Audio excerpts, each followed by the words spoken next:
I'm telling you, these countries are calling us up, kissing my ass. They are dying to make a deal. Please, please, sir, make a deal. I'll do anything. I'll do anything, sir. America first. That's the deal. This week, President Trump showed the world exactly why he wrote the Art of the Deal. When global economies tried to take advantage of the United States, he stood tall and hit back with tariffs across the board. Every country, over 70 nations, picked up the phone, ready to talk. They know the era of weak leadership is over. China tried to fight back. Trump doubled down. Tariffs raised. No backing down. Yes, the stock market took a hit.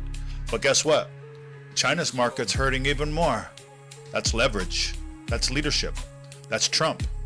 This is what it looks like when America stands up for its workers, its farmers, and its future. This is economic warfare, and Trump is leading from the front. It's not about playing nice. It's about playing to win. And under President Trump, America doesn't back down. We rise up. Let the world know America's open for business. But it's on our terms now. God bless President Trump. God bless American workers. And God bless the United States of America. And I think we're going to do much better than that this time, because this time I'm doing what I want to do with respect to the tariffs. I think we're going to do much better. And don't let some of these politicians go around saying, because I'm telling you, these countries are calling us up, kissing my ass. They are dying to make a deal. Please, please, sir, make a deal. I'll do anything. I'll do anything, sir. And then I'll see some rebel Republican, some guy that wants to grandstand, say, I think that Congress should take over negotiations. Let me tell you, you don't negotiate like I negotiate. Right outside of the White House, we are hearing from Caroline Leavitt and the Treasury Secretary on the news of President Trump authorizing the 90-day pause. China, the tariff on China will now go up to 125%. Because China imprudently decided to retaliate against the United States. And as I said at the podium yesterday, when you punch at the United States of America, President Trump is going to punch back harder. In that same vein, we have had more than 75 countries from around the world reach out to President Trump and his team here at the White House to negotiate better trade deals for the American worker. We have been overwhelmed with the amount of requests from countries around the world. I'll let the Secretary speak to that.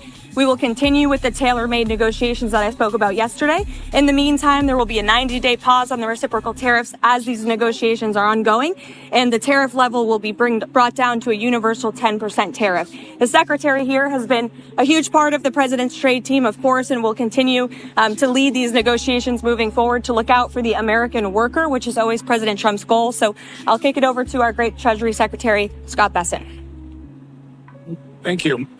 And we saw the successful negotiating strategy that President Trump implemented a week ago today. It has brought more than 75 countries forward to negotiate. It took great courage for him to stay the course until this moment.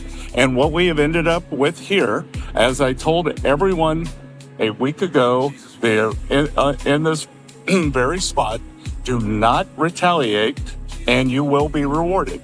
So every country in the world who wants to come and negotiate, we are willing to hear you. We're going to go down to a 10% baseline tariff for them, and China will be raised to 125 due to their insistence on escalation. Is this now just all about China? Well, it's about bad actors.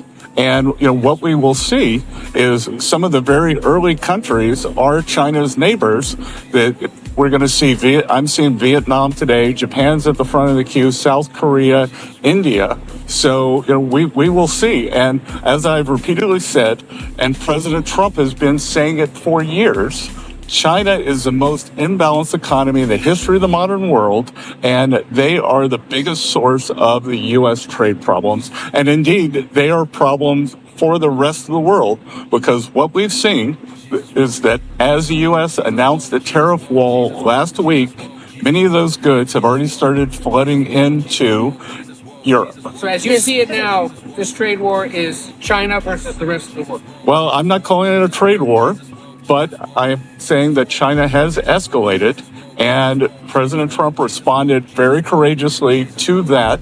And we are going to work on a solution with our trading partners.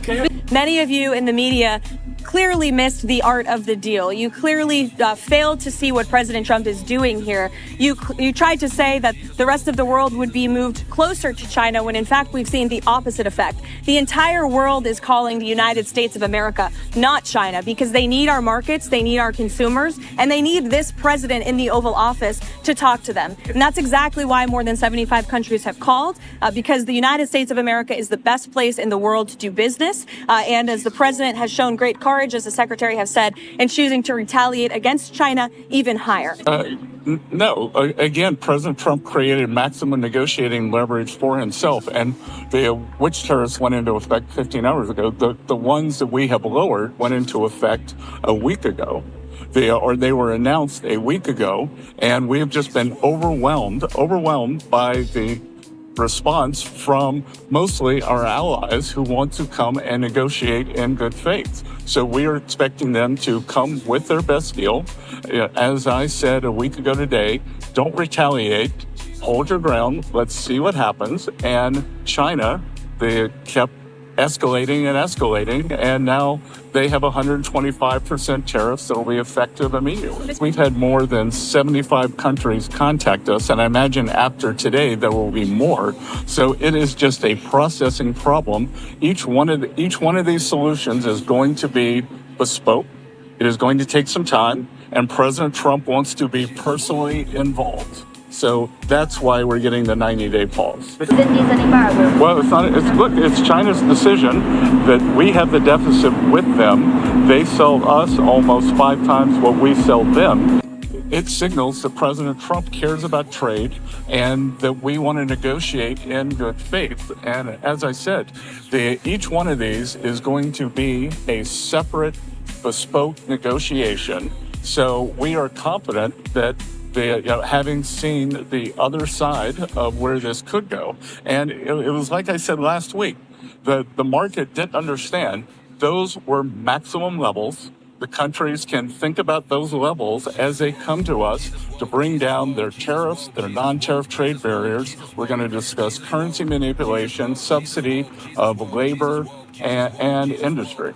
Because, again, as I said, we've given 90 days, and the only certainty we can provide is that the U.S. is going to negotiate in good faith, and we assume that our allies will too. And in terms of certainty, we will see what China does. But what I'm certain of is that what China is doing will affect their economy much more than it will ours, because they have an export-driven, flood the world with cheap export models, and the rest of the world now understands, because when we put up our tariff wall, those exports were already flowing to the rest of the G7 and to the global south. This was driven by the president's strategy. He and I had a long talk on Sunday, and this was his strategy all along. And that, you might even say that he goaded China into a bad position. They responded. They have shown themselves to the world to be the bad actors, and we are willing to cooperate with our allies and with our trading partners who did not retaliate. It wasn't a hard message.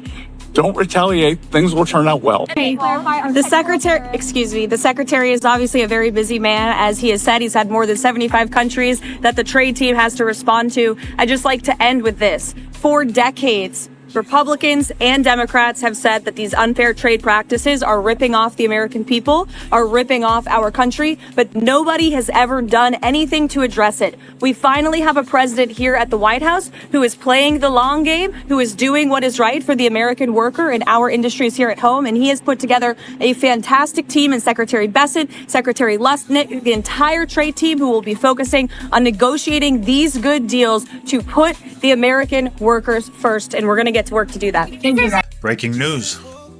President Trump just announced a 90-day pause on tariffs, and boom, the stock market just shot up 12%. That's the art of the deal, folks. Deals in action.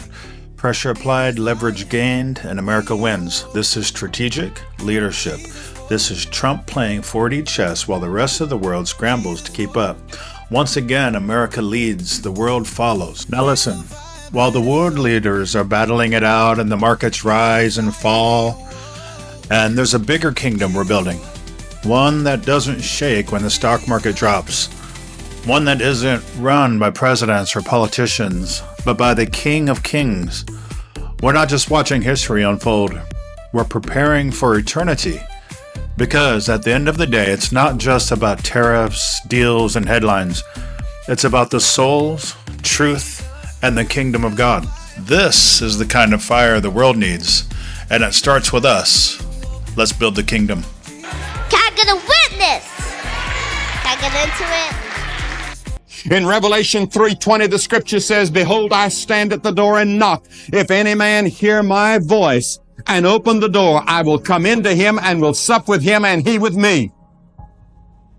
Knocking at the door of the church. Knocking at the door of your family. Knocking at your door. Why doesn't he just push the door open and come in and save me? He never interferes with your will. You have a will of your own. That's the way he made you. He made you in his image. You can reject him. You can go to your grave rejecting Christ, and there's nothing God can do about it. He'll do everything in his power to warn you. He'll do everything in his power to bring incidents across your path to stop you. But he won't trespass on your will.